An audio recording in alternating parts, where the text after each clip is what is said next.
Y una de las cosas que hacéis dentro de asesoramiento independiente, como has comentado, es la gestión de carteras también. Entonces te quería preguntar, para ti, ¿cuáles son los mejores activos de inversión que debería tener una cartera? Para que la gente tenga una idea de qué es como las piezas básicas del puzzle, por decirlo de alguna forma. Pues dos cosas. Uno, principalmente la fruta de temporada. Es decir, no siempre hay que tener de todo, ni todo es interesante. Uh-huh. La renta fija, en teoría, tiene que estar siempre en las carteras. Pues no, en 2022 no. El SP500 tiene que estar siempre en carteras. Bueno, vamos a ver qué hace Donald Trump. Y de ahí en adelante. O sea, que es que depende. El oro, pues a lo mejor ahora sí, porque vivimos en un mundo donde hay un cierto riesgo en algún momento, dado algún follón tipo crisis de deuda, y puede tener sentido. Nosotros lo tenemos y no lo tenemos, depende de la situación de riesgo del mercado. Uh-huh. Yo creo que no hay en eso. Las carteras tienen que respetar el perfil de riesgo. Es decir, siempre tiene que haber una parte más conservadora, mayor o menor, que puede ser liquidez pura. O puede ser un fondo monetario, o puede ser un fondo con un vencimiento, o sea, de medio y largo plazo, con bonos de largo plazo. Uh-huh. Y luego hay que tener una parte más agresiva que puede llevar renta europea, China, tecnología china, India, de lo que mole, si me permite la expresión, mirando en un cierto plazo. Sobre todo en Uh-huh. fondos hay que mirar a un cierto plazo. O sea que ahí no hay limitación porque no tenemos por qué tenerla. Tú has mencionado la plataforma, pero hay muchas más. En general en España lo que no faltan son plataformas que tienen de todo. Y hay que tener la posibilidad de adquirir de todo. Uh-huh. Porque nunca sabes qué es lo que va a funcionar. Y mucha gente no ha podido comprar oro simplemente porque su plataforma no tenía ETFs de oro.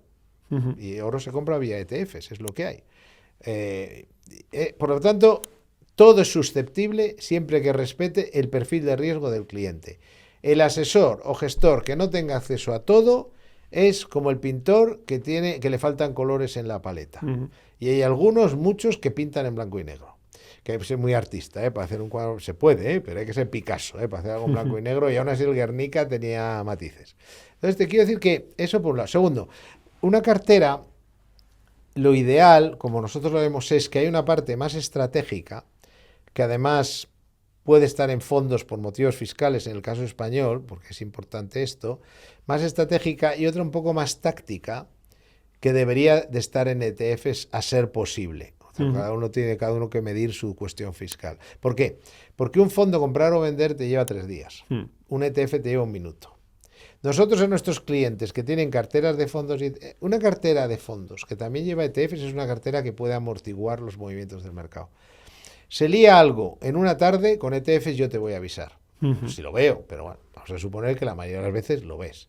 Te voy a decir, se está liando, reduce riesgo o incluso ponte contrario al mercado y te cubres. Uh-huh. Porque hoy en día no hace falta derivados. Ya lo puedes hacer con un ETF que lo compras como si fuera un fondo un ETF del IBEX. Uh-huh. Entonces tú tienes una cartera estable en la que puede haber más gestión activa, posiciones más de medio y largo plazo, quiero tener Nasdaq porque creo en la revolución digital, lo que sea. Pero llega Donald Trump. Entonces tú tienes que tener la capacidad de, por ejemplo, Donald Trump o lo que sea. Mañana Donald Trump, Dios no lo quiera, la toma con Irán, porque no consigue un acuerdo y para forzarles empieza, voy a bombardear o vais a enterar, llegan los portaaviones, tal. Tú con la cartera de ETFs, cuando empieza ese calentón, te da tiempo a hacer liquidez, que podrás dejar en liquidez y cuando al final Donald Trump se esté dando un abrazo con el Ayatollah, como hizo con el de Corea del Norte, cuando aquel follón que ahora la gente se olvida que pero fue tela, en ese momento tú ya has comprado cuando estaba barato y ganas y vendes. Entonces tú tienes una parte más táctica que recomendamos sea vía ETFs, porque en fondos también jugamos con una parte táctica, fondos tradicionales, pero que son los que conoce todo el mundo como fondos de inversión. Los ETFs son fondos de inversión como un piano, menos para la Hacienda española. Pero aquí los fondos de inversión clásicos es lo que llamamos fondos tradicionales. Se puede hacer también, pero lo ideal, una cartera de fondos tradicionales que mira en el medio largo plazo, que vas a mover, porque hay veces que para que vas a estar un año sentado en el SP500 perdiendo un 20%, no porque no se pueda, sino porque no estás preparada la mayoría de la gente. Cuando te dicen, tú subes del SP500 y olvídate de todo, a lo mejor tú puedes hacerlo, por edad, por conocimientos, pero mucha gente dice, no pasa nada, ha caído un 10, esto ya subirá. Llega el 15, empiezo a dormir mal. Llega el 20, ¡Oh! Y llega el 25 y dicen, me da igual, me engano, vende. Y has vendido en el peor momento. Sí, sí. Por lo tanto, amortiguar la cartera, retirándose cuando no hay que estar. Este Stanley Druckenmiller dice en una de sus reglas, que a mí me gusta mucho este tipo, dice, no siempre hay que estar en el mercado. Estamos siempre en el mercado porque alguien se tiene que llevar una comisión. Pero no hay por qué. Tú puedes estar en liquidez o en un monetario. Y muchas veces es lo mejor que puedes hacer. O en otro activo. Este dice también, que por eso es uno de los primeros hedge funds. Los primeros hedge funds se llamaban hedge funds porque hedge significa cobertura. ¿Y cómo se cubrían? Si la renta variable iba mal, estaban en renta fija. Si la renta fija iba mal, estaban en monetario. Si no, en oro. Y si no, en plata. Entonces, esa capacidad, resumiendo, tienes que tener una parte core de la cartera, pero tiene que moverse. Tienes que tener una parte táctica que aproveche los movimientos tácticos del mercado, que se gana mucho dinero o se evita perderlo. A niveles de porcentajes entre estas dos partes, más o menos, ¿qué soléis manejar? Yo, idealmente, si yo viviera en Andorra en lugar de en España, tendría 70% en ETFs de entrada. Claro. Solo tendría fondos tradicionales para la gestión activa, para si hay una época buena para el value o cosas de este estilo. Si no, ETFs. Pero para la táctica y para la mayoría de la estratégica. Si yo puedo tener un fondo que cuesta, en lugar de un 1,80, cuesta un 0,10. Ponte un poco más porque pagas 2 euros de mantenimiento. 0,20. Y otra cosa, cuesta un 1,80 y encima la que cuesta 0,20 la puedo vender en minutos.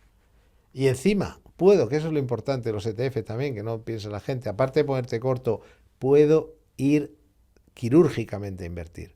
No, al principio de la IA, ahora hay fondos de IA, pero al principio eran ETFs que iban a Nvidia, a Microsoft, a Meta, a no sé qué, y iban a 10 valores, ¿no? Entonces, te permite invertir quirúrgicamente. ¿Qué pasa? Que viviendo en España, evidentemente, aunque al final vas a pagar impuestos, hay que pensar que mucha gente que tiene carteras de fondos, lleva muchas plusvalías acumuladas. Entonces, claro, para llevar un... Entonces yo digo, bueno, ten por lo menos un 20% en ETF, sobre todo dinero nuevo, claro, que te va a servir para cubrirte, para aprovechar movimientos rápidos del mercado y para ir donde no llegan los fondos.